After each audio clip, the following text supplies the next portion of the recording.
Mal som top fotbalistov ako spoluhráčov, ktorí boli vedľa mňa v šatni. David Villa, Pirlo, Lampard. To je zážitok na celý život. Čo ty považuješ dodnes za svoj reprezentačný vrchol? Tyčku na majstrovstvách Európy, tam mal Merčiak to video, že hlavička Nemca do tyče, ale znelo to tak všeliak, že... Prečo si myslíš, že ľudia si myslia, že ty naozaj nemáš rád futbal, že si ho hral len pre peniaze? Že by som nejako futbal miloval, o tom sa baviť nemôžeme. Tie posledné roky v Rumunsku mi tú radosť toho futbalu fakt, že zobrali. 3 mesiace to ti nemeška výplata, to je v norme. Keď už pol roka nemáš výplatu, môžeš povedať, že ti meška. Dneska máme 14. júla, ja mám zaplatený. Čiže ešte nič nemešká ešte v tejto chvíli. Je to na poriadku. Čomu vďačíš za tú futbalovú dlhovekosť? Keby mi toto niekto povedal, že ja budem hrať pomaly do 41 rokov, tak by som ho vysmial. Prečo ťa to odrádzalo pôsobiť u nás ďalej? V tomto veku skutočne som nemal chuť zažívať to, že na mňa niekto bude vykrikovať z tribúny. Škrťo sa ma pýtal, či by som nešiel do Trnavy. Budeš pracovať do konca života vo futbale, alebo... Len cez moju mŕtvolu. Ty si potom v reprezentácii skončil svojvoľne. Nebolo to priskoro? Bolo. Štve ťa to dodnes.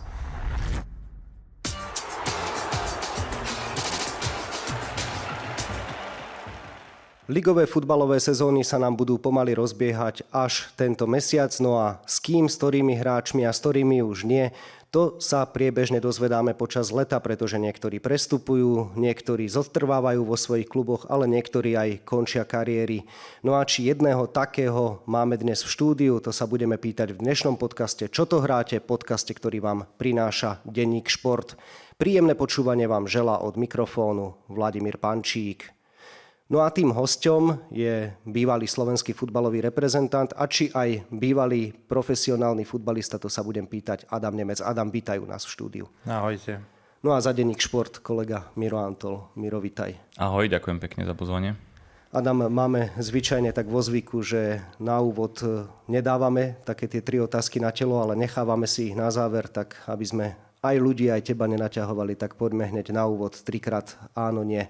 Sedím tu s bývalým futbalistom alebo stále ešte profesionálnym futbalistom? S bývalým profesionálnym futbalistom. Takže... Ale ešte nejakým akým takým futbalistom Sunday League levelu. Niekde tak na úrovni dedinská súťaž a takto si ešte zahráš? Veľmi pravdepodobne áno. Druhá otázka možno na to nadväzujúca, že či ti nie je aj ľúto, že si to predsa len zavesil teraz na klinec, čo sa týka toho profesionálneho futbalu, lebo ja by som rád pripomenul, že máš 98 gólov v najvyšších súťažiach a iba 2 presné zásahy ťa delia od účasti v klube ligových kanonierov. Tak mal som 3 sezóny alebo 2 sezóny dozadu premeniť 3 penalty, dneska by som tam bol, ale bohužiaľ už sa mi to asi nepodarí. Zistil som, že teda okrem fotbalu sú tu aj dôležitejšie veci, ktoré dostali prednosť v tejto chvíli. Samozrejme mrzí aj to, že sa budem lúčiť s tým profi fotbalom, lebo je to v podstate celý môj život doterajší a budem začínať od nuly niekde, ešte neviem ani kde. Takže, ale takto to je, vek sa zastaviť nedá, jednoducho takto to vyšlo. Ešte asi rok by som zvládol, si myslím, niekde na profi úrovni, ale ako hovorím, tie priority sa trošku pomenili a dostávajú prednosť iné veci. Tretia otázka, možno tá najnáročnejšia. Máš síce 40 rokov, čo je krásny vek na to, že si to až do tohto veku potiahol z pohľadu profesionálnej futbalovej kariéry, ale svojím spôsobom teraz prežívaš to, čo prežívajú 18-roční chlapci, keď skončia školu a rozmýšľajú, čo ďalej. Takže máš už viac menej aspoň nejakú základnú predstavu, čo by si chcel robiť v živote po konci kariéry? Ani tú najmenšiu predstavu nemám v tejto chvíli. Hovorím, budem sa snažiť premotkať niekde v nejakom dedinskom fotbale. Najpravdepodobnejšie za hranicami v Rakúsku. A popri tom samozrejme tam to chodí tak, že tie tréningy bývajú večer, nejaký ten zápas cez víkend, čiže človek cez ten deň počas toho týždňa sa dokáže nejako realizovať a budem hľadať, budem čakať, skúšať a uvidím, že kam sa nakoniec, ktorým smerom sa tá moja nejaká, alebo to moje smerovanie vyvinie. Sám som zvedavý a nechám sa prekvapiť, doteraz som na to nedošiel ešte. O Mirovi málo kto vie, že je fanúšik čísel, konec koncov aj vyštudoval matematiku, tak Miro, skús cez čísla nám priblížiť, aký hráč ukončil profesionálnu kariéru, čo Adam Nemec znamená pre slovenský futbal. Už si to načal, že vlastne 40-ročný, takže naozaj aj za mňa klobúk dole, že vlastne ešte v takomto veku, lebo hoci to možno vidíme pri nejakých výnimkách, ako sú, ja neviem, Cristiano Ronaldo na majstrovstvách sveta a Guillermo Ochoa a podobní borci, tak naozaj, že na tom profesionálnom leveli je to skôr výnimka ako pravidlo, že ešte vlastne po 40-ke a Adam bude mať vlastne v septembri 41 a ešte v máji vlastne išiel naplno v klube a bojovalo návrat vlastne do najvyššej rumunskej súťaže a úspešne. Takže keď to zoberieme cez tie čísla, tak a premostíme v podstate na reprezentáciu, kde si aj ty začal v úvode, že teda máme tu bývalého slovenského futbalového reprezentanta, účastníka majstrovstiev Európy v roku 2016 vo Francúzsku, tak 13 reprezentačných gólov, čo keď poviem možno ešte z iného uhla pohľadu, tak len 8 hráčov vlastne v histórii slovenskej samostatnej reprezentácie strelilo viac gólov. Na čele rebríčka teda Marek Hamšík, Szilárd Nemet, Robo Vitek a tak ďalej. A Adamovi patrí vlastne delená 9. priečka s Stanom Šestákom, obaja 13 gólov.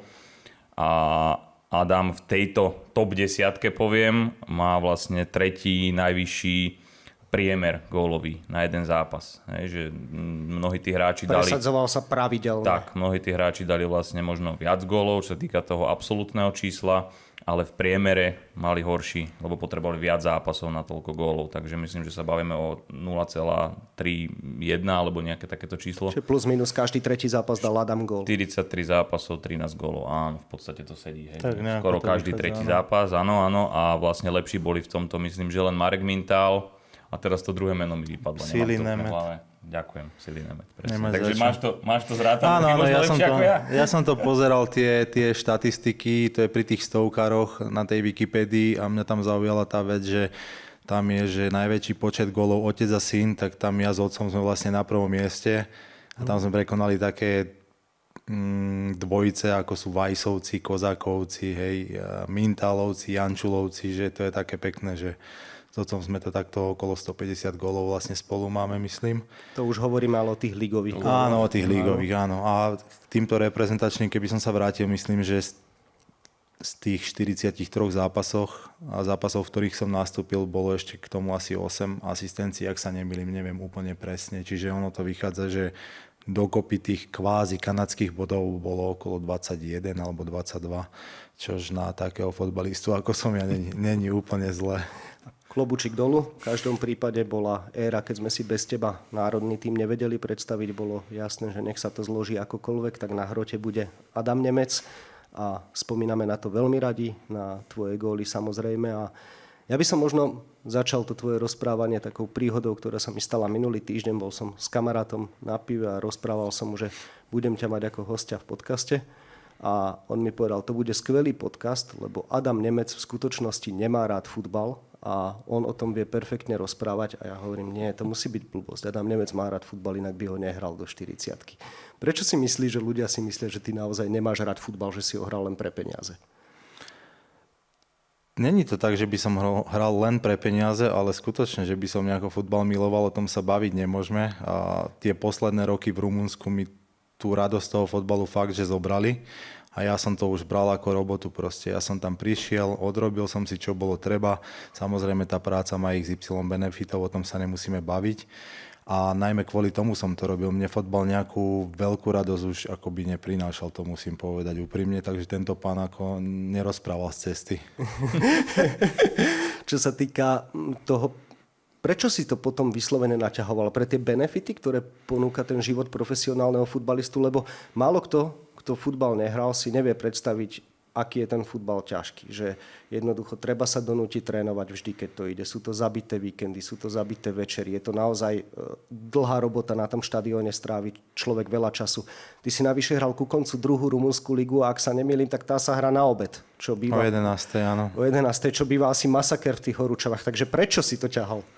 Tak tam boli tri také najdôležitejšie body, ktoré ma vlastne nútili ešte hrať a to bolo to, že sme nemali dostávaný rodinný dom s manželkou, nemali sme sa v podstate domov, ak tak hlúpo poviem, kam vrátiť.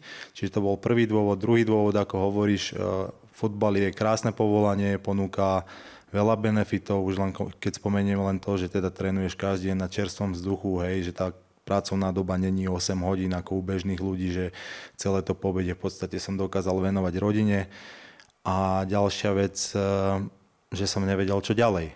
Hej. A tak to poviem na rovinu, ako je, že keby som nemal rodinu, určite by som ešte rok hral, pretože stále neviem, čo ďalej, ale tá rodina v tejto chvíli dostala prednosť a ja si myslím, že tak to má byť. Keby som mal možno 33, 34, tak sa zakusnem ešte, poviem, poď ešte rok, musíš, si mladý, proste hraj.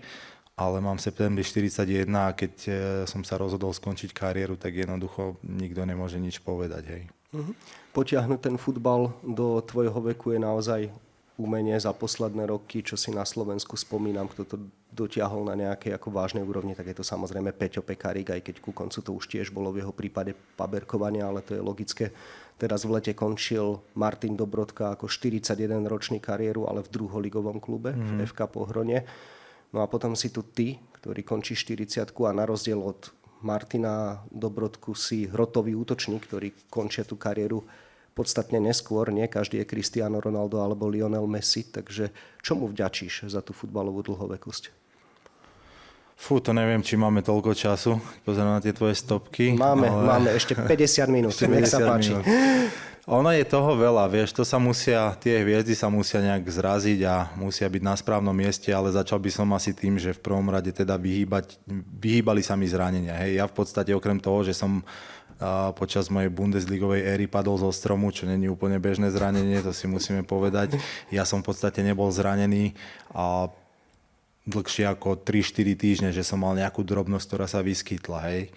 Ďalšia vec je, že ja som sa staral o seba fakt poctivo. Ja keď otvorím doma poličku s doplnkami, tak ja môžem zásobovať doktora Maxa. Hej. Ja mám toľko vecí, ale zase nakupujem proste fakt, že kvalitu, investujem do seba, tak by som to nazval.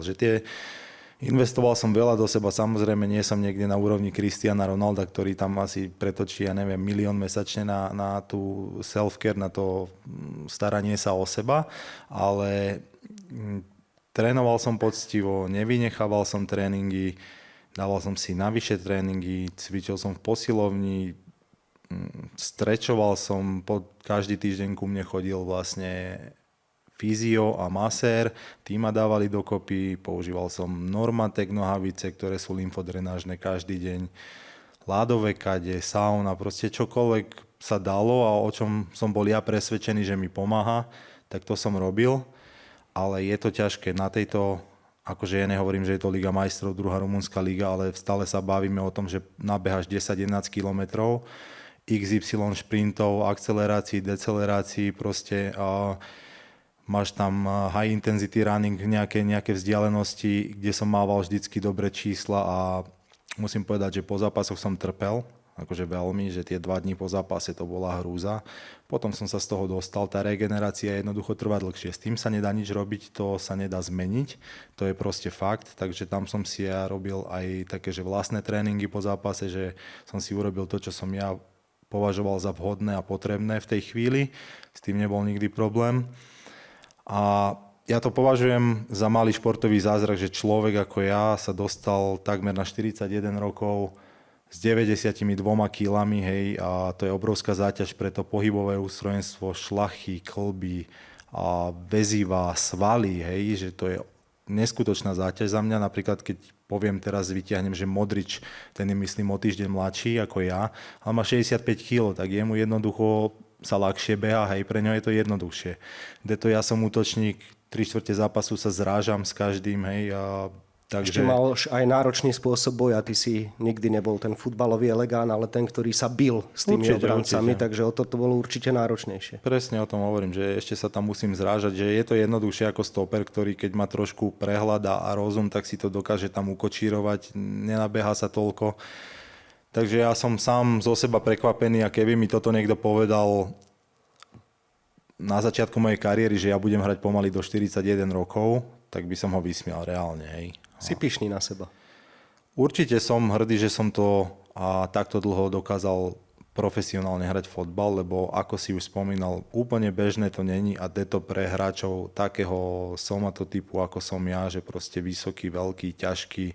Teraz musíme pripočítať k tomu napríklad aj terény, ktoré raz boli tvrdé, potom mäkké, potom 2 mesiace som trénoval na umelke v zime, hej, že to takisto není buhvíco, takže som hrdý na seba, áno. Miro, počuli sme naozaj, čo robí Adam čo robil preto, aby sa udržal v tom profesionálnom futbale, a to sú veci možno, ktoré človek počúva od hráčov ako Peťo Pekarík, Juraj Kucka je v tomto naozaj výnimočný. A o Adamovi sme to až tak nevedeli, nikdy toto tak o sebe verejne úplne nerozprával, skôr si to nechával pre seba, tak je to, nechcem nazvať, že prekvapenie, ale je to niečo, čo si čakal, že Adam toto všetko robil pre tú svoju kariéru? No podľa mňa bez toho to jednoducho nejde. To v tomto veku neverím, že niekto potiahne to naozaj, že sa bavíme o výnimke z výnimiek, že by niekto dokázal hrať do 40-ky bez toho, aby sa o seba staral. A v podstate to, čo aj Adam povedal, či máme dostatok času na to, respektíve či on má dostatok času na to, lebo ono to musí rozprávať, nie my. Hoci ja teda mám menej kíl, ale určite nie takú kondíciu ako on teraz stále. Takže som veľmi rád, že to tým ľuďom ako keby ozrejmil a to naozaj znovu bolo len také možno zrniečko z toho celého, čo musel robiť. Hej, že to v podstate bolo vymenované v jednej, v 2 vetách, ale že keby sme išli do detailov, čo naozaj obnáša to staranie sa o svoje telo, a toto som naozaj počul od mnohých tých hráčov, ktorí už nazvime ich, že sú skúsenejší, aby sme nepoužívali výraz, že starší, tak je to presne to, že to sú tie náročné dni po tých zápasoch a ty sa musíš neskutočne premáhať, aby si potom znovu išiel do toho tréningu a znovu si spravil vlastne všetky tie veci, ktoré potrebuješ a vstával si možno ako Ďuro Kucka o 5 ráno, išiel do ľadovej kade a potom si spravil svoje cvičenia a tak ďalej a potom vlastne išiel na tímový tréning a potom si zase spravil tú reggae a tak ďalej.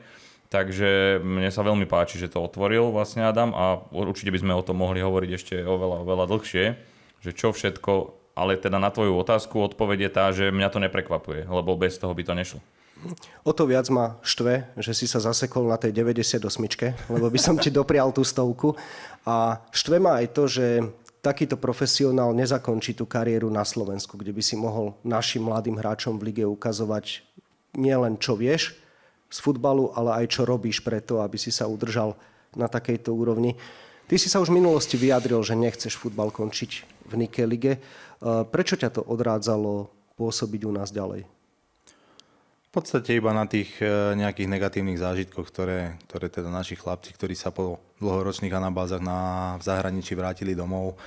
A v tomto veku skutočne som nemal chuť zažívať to, že na mňa niekto bude vykrikovať z tribúny XY a neviem aké veci a OK, ja to ešte znesiem, ale že dajme tomu sa k tomu pridruží rodina, tak neviem. Viem, že sa to stalo, vieme, akí sú ľudia, jeden zápas zlý, druhý zápas zlý a už sa to väzie proste a toto jednoducho som nemal zapotreby už v tomto veku.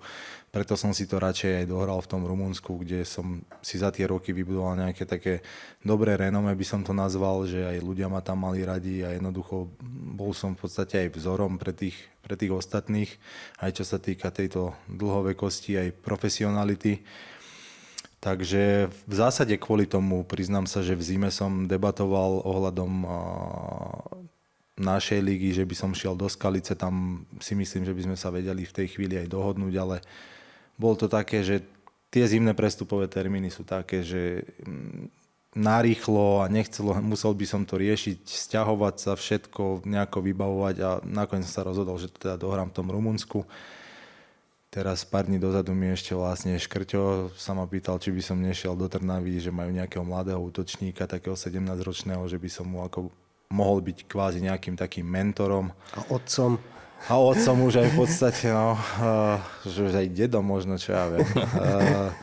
Ale hovorím, že mne tak vlastne teraz, keď si uvedomím, že by som bol v tom Rumunsku a čo to všetko obnášalo, tak som fakt rád, že som tam není. A ako si ty spomínal, napríklad minulú sezónu hráš zápas o 11. po obede, je august, v Bukurešti je 40-45 stupňov, to slnko máš priamo nad hlavou, to proste človek pomaly dostáva fatamorgány, hej, v tých teplách. Ja to nemám rád, ja som typ človeka, ktorý obľúbuje zimu a zimné počasie, mne to nerobí dobre a to bolo trápenie. A keď som si predstavil, že teraz by som v týchto teplotách tam mal nastupovať, tak skutočne som rád, že som sa tam nevrátil a čerto ber tie 2 góly. Jasné, no a v každom prípade podarila sa ti tým pádom jedna vec, zakončiť kariéru úspechom, lebo z FC Voluntári ste si vybojovali postup do najvyššej rumunskej súťaže aj s tvojím podpisom. Tak ako na to budeš spomínať? Tak samozrejme bolo to skvelé, lebo bol som aj pri tom, keď sme vypadli, takže som niesol čas viny vlastne na tom vypadnutí, aj keď v tej sezóne som bol najlepší strelec mužstva, ale bol som tam jednoducho a viezlo sa to so mnou, takže som rád, že sa mi to podarilo dostať ten tým naspäť do prvej ligy. Ja som sa ale bohužiaľ 3 alebo ja neviem mesiac pred koncom ligy nešťastne zranil, že som musel ísť aj do nemocnice a dovtedy som pravidelne hrával a vlastne keď som sa vrátil, tak ten manšaft akoby fungoval a už som nedostal skoro vôbec tie minúty, ale dovolím si tvrdiť, že keby som sa vtedy nezranil, že by som teda hrával alebo mal oveľa viac minút na konte v tejto chvíli. Ale aj tak som svojim dielom prispel k tomu postupu, som za to rád teda, hovorím, je tam aj nejaký bonus, však aj o tom to je samozrejme. To bolo, mne tá zmluva automaticky sa predĺžila, hej, čiže ja som sa mal reálne 14. júna vrácať do Rumunska na prípravu, ale teda rozhodol som sa, že to rozviažem a že to ukončíme.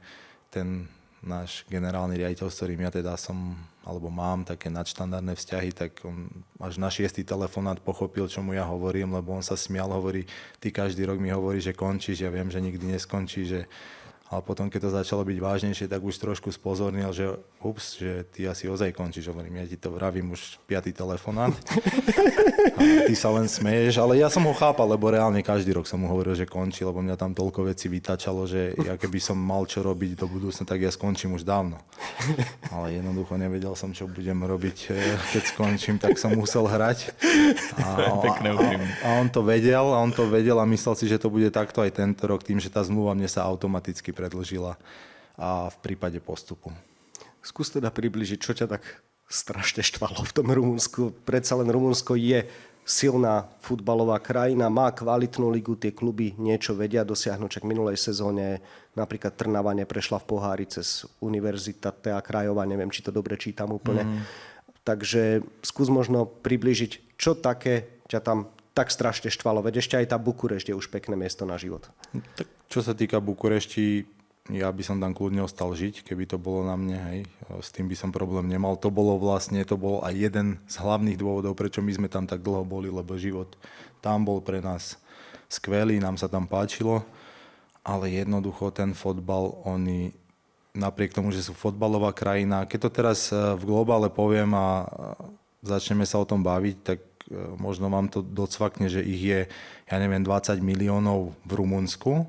Podľa mňa ich je zhruba okolo 3 až 5 miliónov ešte mimo Rumunska, takže sa bavíme o národe o veľkosti 25 miliónov ľudí zhruba. A oni nemajú jedného top svetového hráča z 25 miliónov. A bavíme sa o futbalovom národe, ktorý 2 generácie dozadu končil 4. na majstrovstvách sveta. Čiže my máme lepších hráčov z tvojho pohľadu, že taký David Hansko, Stano Lobotka, to oni nemajú. Určite. Oni nemajú akože jedného hráča, ktorého by poznal celý svet, že toto je Hadži a všetci vedia, kto je Hadži, hej, lebo jednoducho, aj keď nie si úplne vo fotbale zainteresovaný do neho, tak vieš, kto je Hadži, ale dneska taký Rumun neexistuje. Ja vravím, vás je 25 miliónov, vy nemáte jedného top class hráča a vám sa to nezdá akože čudné, že niečo robíte zle. Takže to je za mňa najsilnejší argument, že takáto silná fotbalová krajina nemá takéhoto fotbalistu. A tých vecí, to keby som začal menovať, ja neviem, nič tam nefunguje, hej, stačí to takto povrchovo povedať? Nie, teraz čoraz viac ma to zaujíma. Vieš, to sú veci, čo začínajú ohľadom financií, že meškajú peniaze. Si 3 mesiace pozadu, hej, tí chlapci tam nemajú veľké platy, teraz majú, ja neviem, hypotéky, majú napožičiavané, teraz oni ako sa majú koncentrovať na ten fotbal? Hej, keď niekto má 1500 eurovú zmluvu a 3 mesiace ti to nepríde, no tak máš problém reálne. Hej. A potom každý týždeň debata o peniazoch, prezident ti povie, že Saptamana Vittore, to znamená budúci týždeň, a keď príde budúci týždeň, tak ti povie Saptamana Vittore. Hej. A ja som peniaze prestal tam riešiť, lebo to sa s nimi o tom neoplatí baviť. To je proste začarovaný kruh, ktorý sa nikdy neotvorí. A toto ma veľmi vytáčalo, samozrejme. Toto je lebo oni tie financie, tam všetko sa točí o peniazoch. Tam keď je niečo aj vyjde v médiách, tak prvé je, že koľko kde zarobí a koľko zarobí za sekundu a koľko zarobí za minútu a takéto blbosti oni riešia, že málo keď idú k jadru veci, ale peniaze proste vždycky sú prvoradé. A jednoducho tam tie kluby žijú z televíznych práv, televízne práva chodia každý štvrť rok, čiže oni ti povedia, zaplatíme, keď prídu televízne práva. Oni nemajú nejakú, že sú nútení naháňať nejakých sponzorov, aby mali tie peniaze, oni povedia jednoducho, čakáme na televízne práva. Keď prídu, tak vám zaplatíme. Hej. Tam je reálne podľa mňa 4-5 klubov, ktoré fungujú normálne na úrovni, že sú peniaze na čas a majú nejaké dobré podmienky, ale to je zvyšok, tam je proste v takomto režime funguje, ako sme fungovali my. A ja som to povedal aj tomu Bogdanovi, tomu nášmu generálnemu, hovorím, na čo to robíte? Hovorím však, vyserte sa na to, zavrite tento klub, majú úspešný volejbal, majú úspešný basketbal, hovorím, presunte tam ľudí z ofisov, dajte tam tie peniaze a spravte akadémiu. Zoberte dobrých trénerov, vychovávajte hráčov a tak ďalej, ale keď nedokážeš platiť hráčov na čas, ponúkaš im podmienky ako na dedine. Hovorím, na čo to robíte proste toto? No a potom samozrejme som sa dozvedel, neviem, či to je pravda, myslím si, že kľudne by to pravda mohla byť, že jednoducho nás bolo nejakých hráčov dokopy plus minus 30, realizák, nejakí ľudia okolo klubu, čo sa točia, povedzme 60-70 ľudí, no a na výplatnej páske ich bol 255. Hej? Takže tam lietajú kadejaké, lebo to sú verejné peniaze. To sú peniaze z mestskej časti. A to sa tam musí nejako upratať, tam sú všelijaké kombinácie, hej, pretočiť, neviem, jedno s druhým a kvôli tomuto oni ten klub vlastne nejako držia. Ľudia ho nemajú radi, ten klub, pretože jednoducho je financovaný z mestských peňazí. A ľudí to série, že mohlo to byť na cesty, mohlo to byť na zdravotníctvo, mohlo to byť na infraštruktúru, mohlo to byť, ja neviem, na XY veci. A dáva sa to do fotbalu, ktorý je v podstate úplne zbytočný, lebo nemá históriu, nemá fanúškov, nikoho nezaujíma ten klub. Tak toto je jednoducho. Miro, v podstate na Slovensku super fungujeme, nie? Minimálne neviem o tom dnes, že by v nejakých našich kluboch radikálne meškali peniaze. Minimálne viem, že buď ho ľudia, tie kluby majú radi, alebo sú im ukradnuté. Ale v podstate je to v porovnaní s Rumunskom a šokujúco dobre. Presne to mi napadlo, respektíve ešte mi napadlo, že ako sa po rumunsky povie, že keď prídu televízne práva. Už vieme, ako sa povie po rumunsky ďalší týždeň. To je ešte jedna vec. A druhé, čo mi napadlo, že naozaj, že my sa tu máme vynikajúco potom. Hej, lebo Rumunsko naozaj je veľká krajina, obrovská, 5-krát viac alebo 4-krát viac ako Slovensko. A tu samozrejme sa všetci na všetko sťažujú. Ale my sa tu asi máme potom vynikajúco, keď takéto veci počúvame. A ja si myslím, že to je dobre, že to otvorí trošku oči tým vlastne Slovákom a našim ľuďom, že vlastne tu sa naozaj každý na všetko sťažuje veľakrát, ale pritom veľakrát, keď sa pozrieme za hranice a keď niekto príde takto s takýmito skúsenosťami, tak vie povedať, ako to reálne funguje v iných krajinách a že naozaj môžeme byť ešte mnohom spokojní s tým, ako to je tu. Tak ale nevieme, či to funguje, vieme? Tak podľa toho, čo si povedal, tak minimálne to funguje lepšie ako v FC Voluntári. No. Ako vieš, 3 mesiace to ti nemešká výplata. To je v norme. Keď už pol roka nemáš výplatu, môžeš povedať, že ti mešká. A 3 mesiace to je také, že je ešte stále na čas. Ja mám dneska máme 14. júla, ja mám zaplatený marec. Napríklad. Takže... Čiže ešte nič nemešká ešte v tejto chvíli. Je to na poriadku. Je to na poriadku. Treba volať, že? Jasné. Opustil by som Rumunsko a možno by som prešiel aj k tým takým tvojim najúspešnejším časom, ale odrazil by som sa od toho, že ty si to musel tak vydrieť, že nebol si ten typický hráč, ktorý začne v 20 rokoch, 21 rokov už hrávať v reprezentácii, ako boli napríklad Míňo Stoch, Vlado Vajs, Marek Hamšík, ty taký najtalentovanejší, ale ty si mal stabilné miesto v reprezentácii. Do 21 rokov cez Dubnicu, Žilinu si sa etabloval, dostal si sa von, ale na tú prvú pozvánku, takú tú riadnu šancu v seniorskej reprezentácii si čakal dlho. Máš preto dnes nejaké vysvetlenie, lebo už si v zahraničí nejaké meno mal, keď to prišlo? Mám na to vysvetlenie a je celkom aj jednoduché. Vtedy bola úplne iná konkurencia vpredu, hej. Ako je dneska. keď to hlúpo poviem, dneska tam už hrá hocikdo, ale v minulosti bol na hrote Marek Mintal, bol tam Víťo, bol tam Sili Nemet, bol tam Šesty, boli tam hráči, ktorí v zahraničí niečo znamenali a medzi nimi sa presadiť jednoducho bolo ťažké, takže úplne jednoduché vysvetlenie. Tá taká výraznejšia šanca prišla v podstate za trénera Kozáka, keď si pravidelne hrával. Si mu dodnes nejakým spôsobom vďačný, zaviazaný, alebo takto nevnímaš a berieš to tak, že jednoducho šanca prišla, keď už som na to mal a odviedol som si svoje? Určite som mu vďačný a hlavne si ho vážim ako človeka, lebo nech má povesť, akú má, však vieme aj z jeho tlačoviek, aj v minulosti, keď pôsobil na Slovensku, že bolo to také všelijaké, ale ku mne a myslím si, že aj k ostatným v reprezentácii bol vždycky férový, hovoril na rovinu, nerozprával z cesty, nevodil ťa za nos a povedal ti a pomenoval veci tak, ako sú a keby tam v tej chvíli nebol on, ja som mal myslím 28 rokov, vtedy bol už 29, to bolo fakt akože neskoro, tak ja neviem dodnes, či by som sa tam dostal, možno ani nie. Boh vie. Čo ty považuješ dodnes za svoj reprezentačný vrchol? Tyčku na majstrovstvách Európy.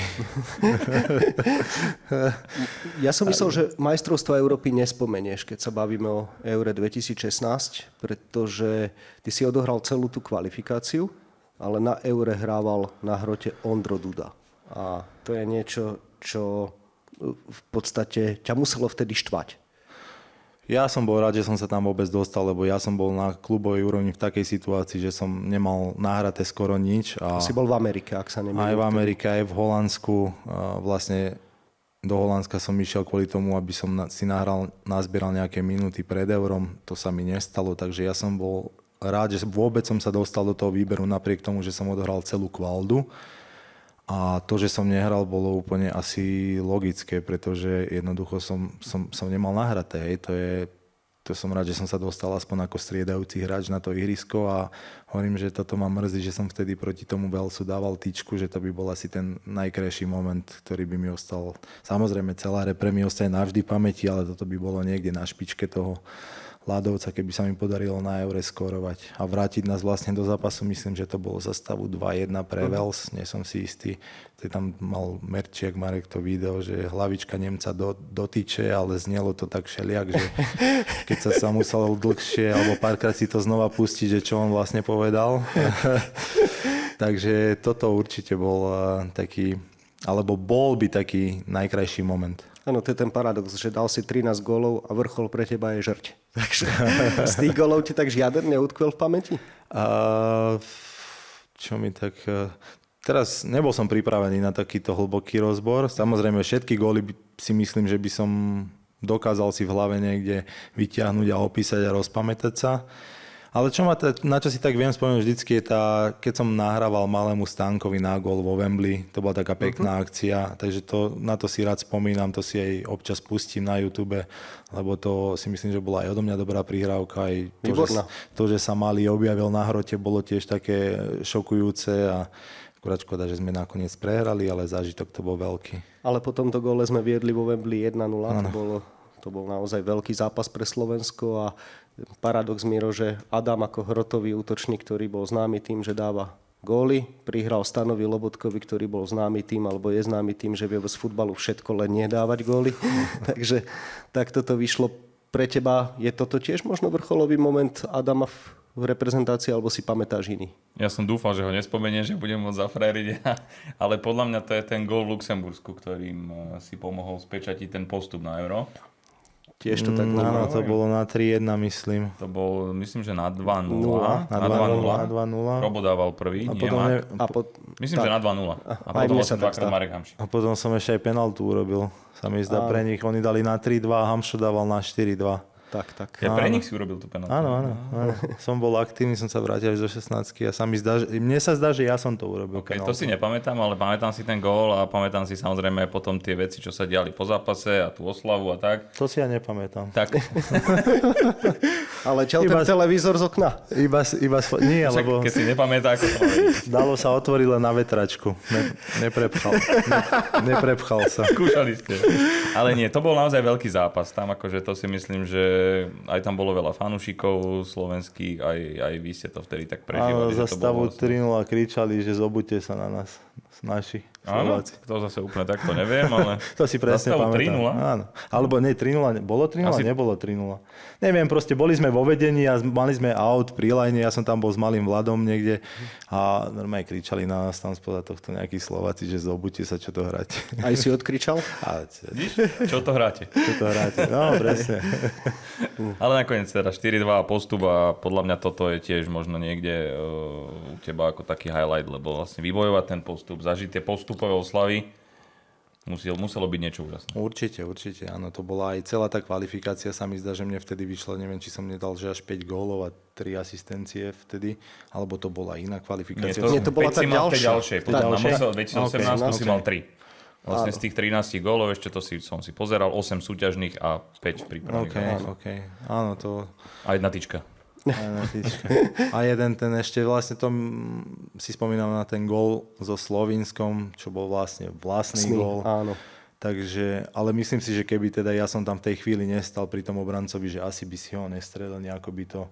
Takže vtedy som to tak nejako tam spolu s ním dotlačil. To bol tiež vlastne dôležitý zápas, ktorý sme vyhrávali 1-0. A sme potrebovali vyhrať vtedy doma, celý zápas sme ich bili, ale proste sme nevedeli dať gól a nakoniec to vyriešili za nás takto. Takže... Mevľa. Som si teraz spomenul. Áno, jak to bolo. presne. Lebo s ním som si menil dres, takže viem. Ty si potom v reprezentácii skončil svojvoľne a sám si sa rozhodol, keď to tak poviem. A nebolo to priskoro? Bolo. Štve ťa to dodnes? Nepovedal by som, že ma to štve. Skôr ma štve, že vtedy vlastne... Ono to bolo kvôli tomu, že odišiel Kapelo, hej. Kvôli tomu vlastne ja som skončil.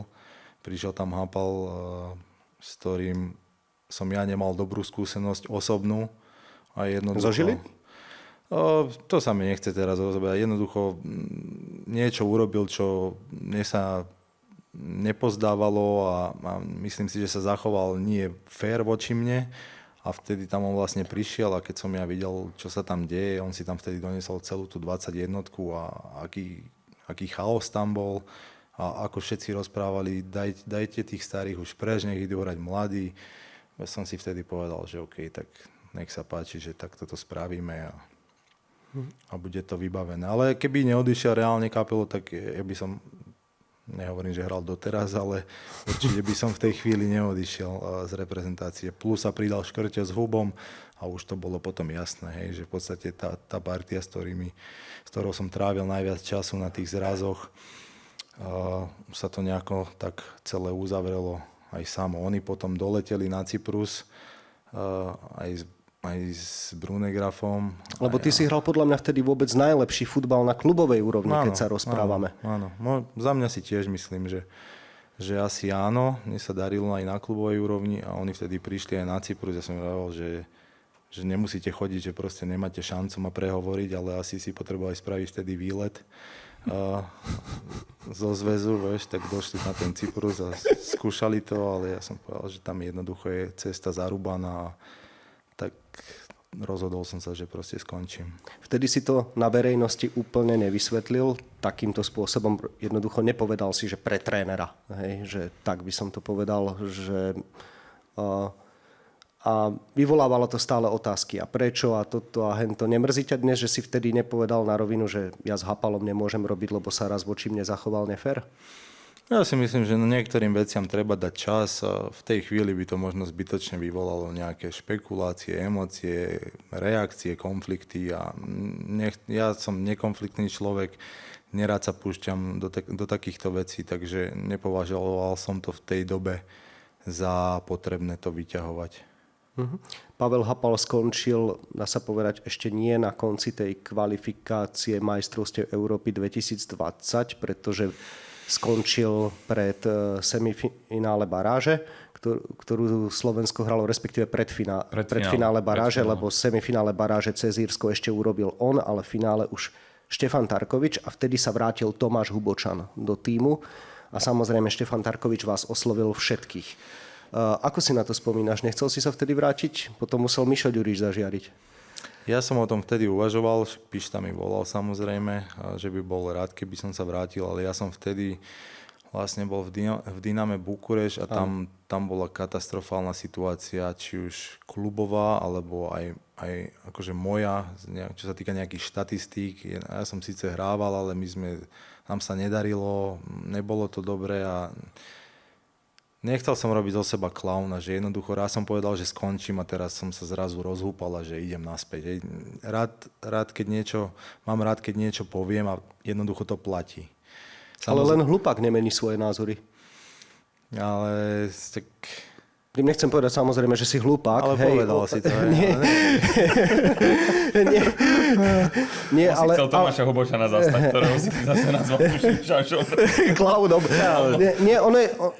Veľa ľudí zmenilo svoje názory a určite by som nepovedal, že sú klauni. Že je jednoduché, že niečo vyzerá v nejakej časovej etape inak ako neskôr.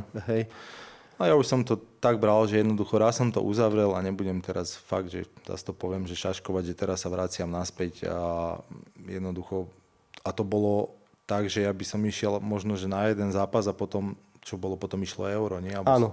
A hneď na euro a mi to prišlo aj nefér voči ostatným, že ja teraz čo sa vrátim, z ničoho nič, odohrám jeden zápas možno budem na lavičke, Boh vie a zrazu pôjdem na euro potom. Hovorím, ja som za to, nech tam chodia ľudia, ktorí si to vybojovali, ktorí tam boli od začiatku. A OK, keby som mal 25 rokov, možno sa k tomu postavím ináč, ale mal som tej 35 alebo 36, že už to bolo také, že jednoducho OK, necháme to tak. Páči sa mi, čo Adam hovorí, pretože spomínam si napríklad na to, ako Tomáš Hubočan sa vrátil do mužstva, išiel na to euro a všetci sme volali potom, že už by mal dostať priestor Dávid Hansko, pretože Dávid rástol, Tomáš už išiel logicky dole, dával Dávid nové možnosti, však vieme, kam to dotiahol. A v tomto smere to posolstvo Adama chápem. Druhá vec je, že určite si dobre pamätáme, že nám sa zranil vtedy v príprave Ivan Šranc, zranil sa nám v príprave David Strelec na to euro a Robo Boženík bol vtedy dosť mimo formy. Nedarilo sa mu, v podstate Štefan Tarkovič ho dal úplne bokom. A aj to boli ďalšie majstrovstvá, na ktorých sme hrali na hrote s Ondrom Dudom. Na rozdiel od tých predošlých nám to nevyšlo a vieme, že aj Ondro nemá rád tú pozíciu na hrote. Tak bolo by to lepšie na tom šampionáte s Adamom, Miro? To sa už nedozvieme samozrejme, ale teraz musím povedať, že áno, však sedí vedľa mňa, takže jasné, že by to bolo lepšie. Povedz, jak myslíš. Nie. Ja si práve, naozaj... áno, ja si myslím, že ty by si nám v tej situácii pomohol viac ako Tomáš Hubočan. To je môj názor. Samozrejme, nemohli sme vedieť, keď si sa nevrátil ten kontext, aký sa stane. Možno keby bol Dávid zdravý, Robo vo forme, Ivo Šranc zdravý, zas by to bolo iné. To sa ťažko dnes posudzuje, ale dnes, keď sa na to pozerám späť s tou optikou hodnotenia, v daný moment by si bol veľmi nápomocný tomu mužstvu. A zvlášť aj pri tom hernom štýle, ktorý sme forsírovali, že sme do veľkej miery hrali nakopávané lopty, čo sa Ondrovi zbieralo ťažko. Není Boh vie, čo pre neho. No a myslím si, že pre teba by to bol lepší plán, alebo pre Slovensko by to bol lepší plán s tebou ako s Ondrom určite a myslím si, že by si bol vtedy nápomocný. Keď si pozeral tie majstrovstvá, tak ti to tak nenapadlo, alebo skôr pri pohľade na to, čo sme na nich hrali, pretože to boli naše najslabšie majstrovstvá. Treba povedať, si skôr hovoril, chvála Bohu, že to je bezo mňa. To už teraz neviem, to je fakt dávno, ale samozrejme vždycky, keď pozerám na tú reprezentáciu, sú zápasy, kedy si hovorím, že som rád, že som na tom gauči a mám kľud proste a že nebudem do 5 rána hore a jednoducho ako zvyknem bývať po zápasoch. A niekedy sú zápasy, kedy by som sa tam najradšej vrátil, samozrejme s tou partiou, s ktorou som tam ja bol a to by som sa vlastne vrátil aj k tej rozlúčke, ktorú nám zorganizoval zväz, kedy teda ja Hubo a Škrťo sme sa lúčili a hrali sme s chlapcami, s ktorými sme v podstate nič neodohrali. Hej? Že to bola taká rozlúčka, nebudem vulgárny, ale úplne som to nepochopil, lebo my sme o rozlúčku v tej chvíli nežiadali. Oni s tým prišli a nakoniec sme my hrali vlastne fakt, že s hráčmi, ktorých som ja že aj prvýkrát stretol v živote, niektorí tam boli. Hej? Nie, že som ešte s nimi hral nejaký zápas. A ja reálne na tej rozlúčke som si chcel zahrať v takej približne tej zostave, ako sme nastupovali tie roky v tej reprezentácii. Takže... Na vašom prípade sa to zväz viac menej naučil, pretože dá sa povedať, že Hamšo mal peknú rozlúčku a ešte sa po nej aj vrátil.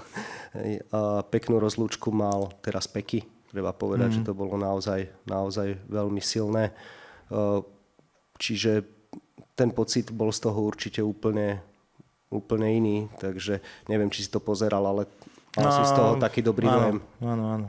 Tak vieš, keď sme hrali, ja neviem, keď to bolo v novembri, v nedelu 8,45 za, neviem, 20-30 eur, tak sa nemôžeme zase čudovať, že tam reálne nikto neprišiel.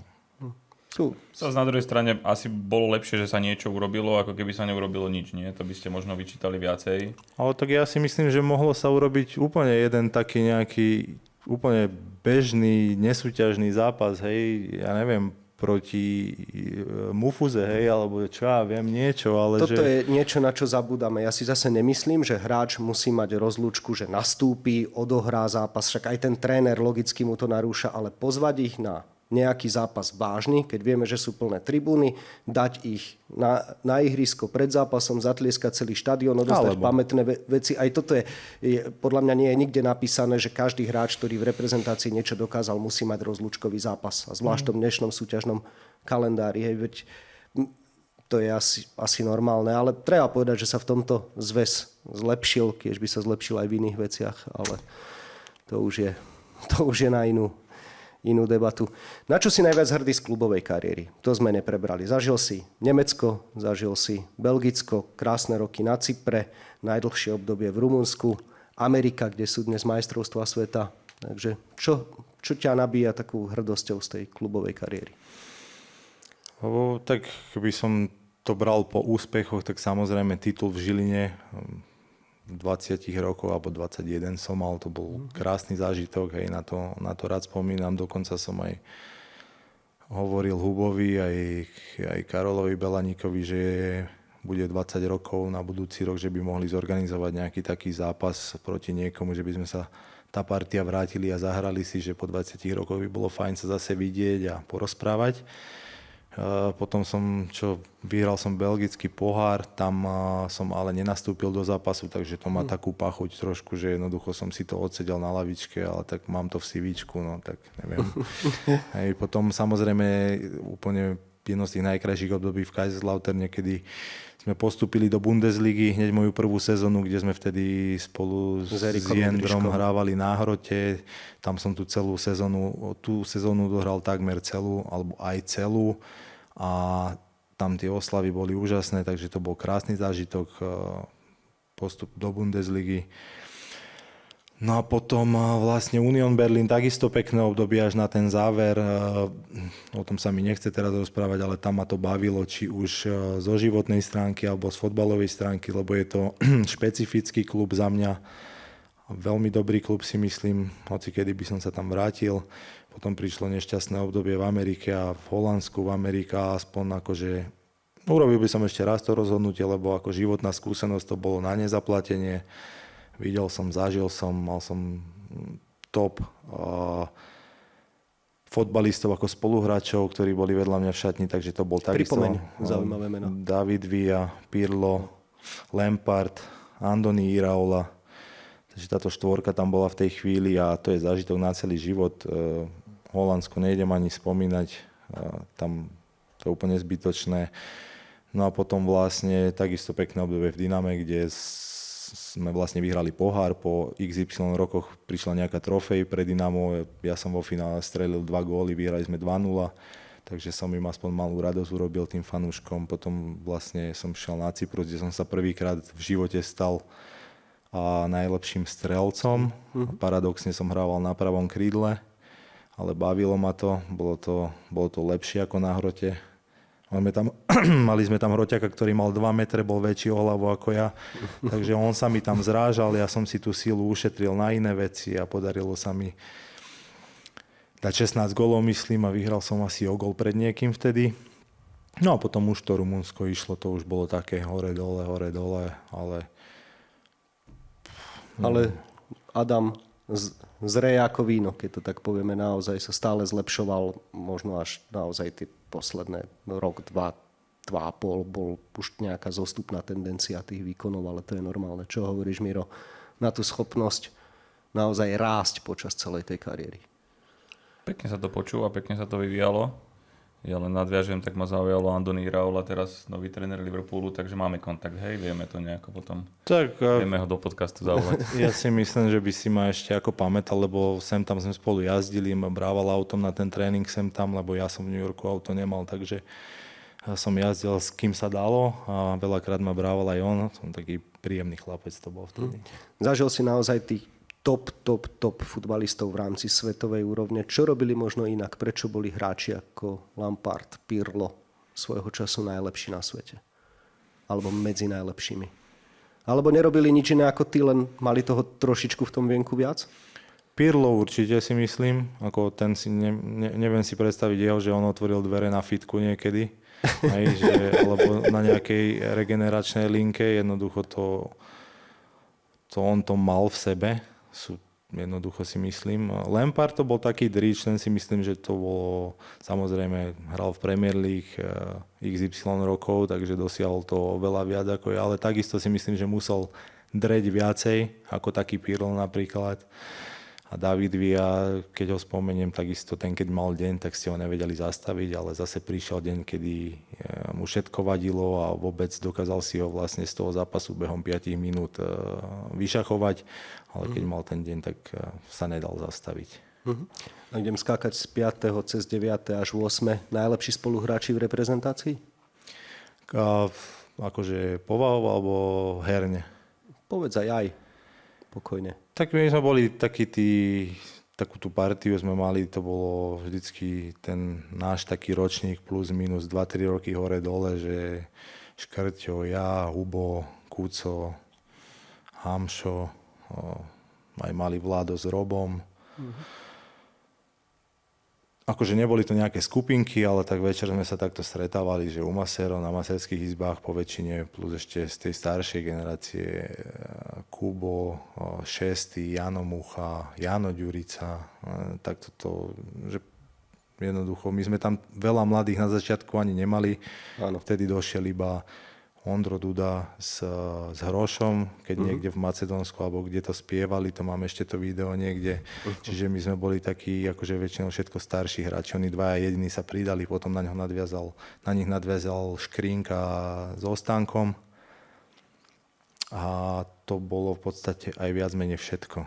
A povahovo my sme tam medzi sebou vychádzali výborne, tam neboli nikdy žiadne problémy, dokonca aj na tých majstrovstvách Európy, veď sme tam boli zavretí možno aj mesiac, aj s tou prípravou aj viac a tam neboli ponorky, tam to fungovalo všetko vždycky. Samozrejme, niekedy sa stane nejaká roztržka na tréningu a tak, ale nič vážne. A herne najlepší spoluhráč?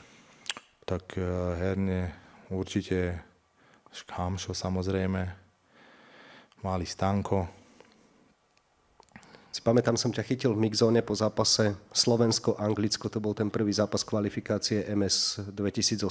Neviem, či to nebol aj prvý vážny Stanov zápas, taký, že hral od začiatku a niečo také. A je to možné, lebo som sa ťa v mixzóne spýtal, že čo hovoríš na Stana Lobotku. A ty si mi tak nemcovsky. Však nevidíte, že to je svetový hráč. Že by som toto povedal? Tak nejako. Čiže ťa asi chytil hneď do dôvodu. Áno, tak to je na ňom, to je vidno. On je výborný a úplne ináč to mústvo vyzerá, keď hrá, ako keď nehrá. Ty si to aj otvoril v úvode, povedal si to tak trošku kruto možno voči Davidovi Strelcovi, Robovi Boženíkovi a ďalším útočníkom, že ty si čakal na tú šancu aj preto, lebo nemohol hrať na tom hrote každý. Ako možno dnes. Je to naozaj dnes tak, že nie sme až príliš kritickí k tým útočníkom, že naozaj nechceme od nich až príliš veľa, však obaja hrajú druhú anglickú ligu, tí naši prví útočníci, čo je vážna súťaž. Tomáš Bobček je najlepší strelec poľskej extraklasy, vyzerá, že môže prestúpiť do top 5 európskych líg. Nečakáme až príliš, že tu budeme mať Holanda, Levandovského a neviem koho. Prečo sa nepozeráme na iné posty, ale stále nakladáme všetci ako verejnosť tým útočníkom? Tak aj ja som to počúval, hej, že nerozumeli ľudia, prečo hrám. tak to bolo vždycky u nás, ale ako hovoríš, útočníkov typu Haaland a Lewandowski sa asi nikdy nedočkáme. Samozrejme, bolo by fajn, keby sa niekto na dlhodobejšej báze dokázal chytiť a obchádzali ho zranenia a pravidelne dával góly, to by bolo super. Uvidíme, no snad sa to niekomu podarí, ale ja hovorím, stále útočníci sú závislí od servisu jednoducho a ja ako nedal som až tak veľa gólov za reprezentáciu, ale ja som mal ten servis podľa mňa lepší, ako ho majú dneska a tí útočníci, ktorí tam sú. Pretože ja som mal pod sebou Hamša, mal som na krídle Vláda, Roba alebo Míňa Stocha a tam to jednoducho bolo to lepšie. Mne sa zdá, že napríklad ľudia sú až príliš kritickí voči Robovi Boženíkovi. Áno, nedáva góly, a ja beriem to, že mal by byť ako útočník kvalitnejší v tej ofenzívnej fáze v 16 súpera, ale to, čo on odvedie v tej defenzívnej fáze pre to mužstvo, koľko toho upresuje, ako sa snaží, ako bojuje pre ten kolektív, je často prehliadané. A je to pritom dôležitá súčasť toho futbalu. A ja by som bol za to, že nakladajme mu, keby sme mali ďalších 5 lepších útočníkov, alebo nakladajme trénerovi za to, že prečo hrá on. Ale my tých útočníkov jednoducho veľa nemáme a ako hovoríš, sám si prešiel tým, že ľudia možno nakladali, že prečo tam hrá to veľké kopyto, keď to tak poviem. To bolo, áno. Hej, a teraz počúvame, že na čo nám je útočník, ktorý nedáva góly. Čiže tiež to máš tak, že máš pre toho Roba slabosť, lebo ja ju mám napríklad pre tú jeho pracovitosť. Ty máš, alebo skôr preferuješ tých chalanov, keď hrá na hrote niekto iný? Ja by som to asi zhrnul tak, že to, čo si povedal, samozrejme je pravda, on odvedie obrovské penzum práce, o tom sa nemusíme baviť, ale jednoducho tí útočníci sú meraní na čísla, na štatistiky a bohužiaľ tam to úplne nevychádza v jeho prospech, že on mal takú šnúru, že bol v tej repre, ja neviem, odohral 25 alebo 30 zápasov za sebou bez gólu a to je strašné kvantum zápasov, že tak ja neviem, tak daj šancu mu 5-10 zápasov a keď vidíš, že jednoducho sa nepresadil, tak daj šancu niekomu inému. Za mňa. Takto jednoducho by som to ja riešil. Ako nemôžeš mať útočníka, ktorý ti také dlhé obdobie nedá gól. To je podľa mňa není cesta. Že nehovorím, že máme teraz útočníkov a ťaháme ich z rukáva, ale tak skús niekoho, tak ja neviem, tak vyletel teraz ten Bobček, alebo len niekomu inému daj šancu. Možno, že nemá také meno, nehrá ešte v nejakom dobrom zahraničnom klube, ale skúsiť niečo iné. Keď jednému to nejde, tak nech tam ide druhý. Miro, tvoj pohľad na útočnícku tému a možno aj nejaké to porovnanie s tou Adamovou érou? Ja si myslím, že hráč, to, že si ty povedal, že koľko sa snaží a koľko nabeha a aký je ochotný pracovať, tak to by mala byť za mňa absolútna samozrejmosť. Minimálne teda v reprezentácii, kde teda idú už tí výberoví hráči, to znamená, že môžeme sa baviť o tom, že akým spôsobom dokáže naozaj presovať toho supera a že toto je niečo, čo hlavne za pána trénera Carlsonu bola nejakým spôsobom výsostná vec, že on si na tomto zakladal. Takže OK, ale už tie samotné ďalšie slova, že ochota, behavosť a snaživosť a neviem čo, to by som už tam moc nedával. Jednoducho to už je za mňa niečo, čo musí byť automatické a keď to tam nie je, tak proste ten hráč ani nie, že musí ísť dole z ihriska, ale na čo už na ďalšom zraze. Hej, v reprezentácii sa bavíme. Ale čo sa týka gólov, tak v tomto súhlasím s Adamom, lebo jednoducho ten hráč je tam na to, aby zúročil tú prácu toho mužstva a môžeme sa baviť, že bude mať druhú asistenciu, prvú asistenciu, nemusí to byť len ten gól, ale musí byť viditeľná tá jeho práca v týchto štatistikách. To znamená presne to, čo povedal, že nech dostane šancu a možno nemáme úplne ten teraz top strelecký nejaký servis tam alebo pripravenú nejakú jednoducho databázu tých útočníkov, ale sú tam nejakí čakatelia, sú tam nejakí adepti a tak ako Tomáš Bobček zažiaril v tom zápase v Košiciach proti Severným Írom, tak takisto môže dostať šancu v nejakom ďalšom zápase niekto iný a môže sa tiež uchytiť a potom sa môže ukázať aj v tom svojom klube. Takže za mňa tie čísla sú pre tých útočníkov strašne dôležité a keď ich nemajú tí útočníci, tak je to veľmi ťažké. A Adam ich mal, hej, keď si chcel aj to porovnanie, tak o tom to je. Hej, že keď aj to zhrnieš tými asistenciami, tak v každom druhom zápase buď dal gól, alebo prihrával. No a teraz si to porovnaj so štatistikami Roba Boženíka. OK, beriem. V každom prípade chýli sa nám to ku koncu, tak Adam, predsa len ťa neminú tie 3 otázky. Čo si dal na začiatku, nie? No a na záver môžu byť tiež. Tak nie? ich je 6? Je ich 6. Tak potom? Tak potom som ťa oklamal. To sa stáva. Dobre, bude z teba tréner? Licenciu možno si urobím, ale nevidím sa v tom. Budeš pracovať do konca života vo futbale, alebo skôr ťa kroky povedú niekde úplne inde? To len cez moju mŕtvolu. V tomto stave, ako je slovenský fotbal, tak sa nevidím. No a tretia otázka. Vieme, že máš teda dcerku, tak ide v tvojich šlapajách, chce sa venovať športu, alebo bude sa venovať športu? Vidíš ju v niečom v tomto smere, alebo skôr to bude možno nejaká umelecká dráha, alebo niečo úplne iné? Tak tým, že ja som vysoký, žena je vysoká, tak ja sa bojím, aby ona nenarastla nejakých 185 cm a už nebude mať na výber potom len volejbal a basketbal. A ešte keď zdedí moje 47,5 nohy, tak to bude úplný prúser. Ale baví ju, behať je pohyblivá. Určite bude podľa mňa robiť v najbližšej budúcnosti nejaký šport. Hovorí stále, že by chcela hrať fotbal, ale tak ja dúfam, že sa spamätá z tohto, aby triezvie. Lebo to horší je už len MMA a hokej ženský. Takže dúfam, že sa vybere nejakým iným smerom. Tu nám rastie futbalistka. Ponúkam ti úplne u nás v atletiku, už bereme 2020 jednotky, aj dievčatá, aj chlapcov, takže máš to len cez les na bicyklíku. Takže môžete sa prísť v auguste ukázať na nejaký... My sme našťastie 2022. No, tak nevadí. U teba urobíme výnimku, ešte ťa spravíme nejakým asistentom v nejakej udevine a niečo vymyslíme. Dobre. Adam, ďakujem veľmi pekne, že si prišiel, že si našiel čas na nás a verím, že aj ty si sa medzi nami cítil dobre. Určite ďakujem za pozvanie. Mohli ste pustiť klímu síce, lebo mám na chrbte orosené, a keď vyťahneš pivo z chladničky v 35 stupňoch, ale bolo to super. Presunieme sa ešte ku mne do kancelárie, tam fičí celý čas, aj čo som teraz mimo. Máš to ako v Bukurešti, keby si teraz nastupoval na ligový zápas alebo prípravný. Cítim sa jak v MHDčke. Miro, ďakujem aj tebe, že si prišiel. Ďakujem aj ja, aj samozrejme Adamovi, bolo to veľmi, veľmi príjemné. A poďakovanie patrí aj vám, čo ste nás dopočúvali, dosledovali, alebo prípadne ste si len pozreli Reelska na našich sociálnych sieťach. Dnešný diel podcastu Čo to hráte, podcastu, ktorý vám pripravil denník Šport, je na konci. No a od mikrofónu sa ešte lúči Vladimír Pančík.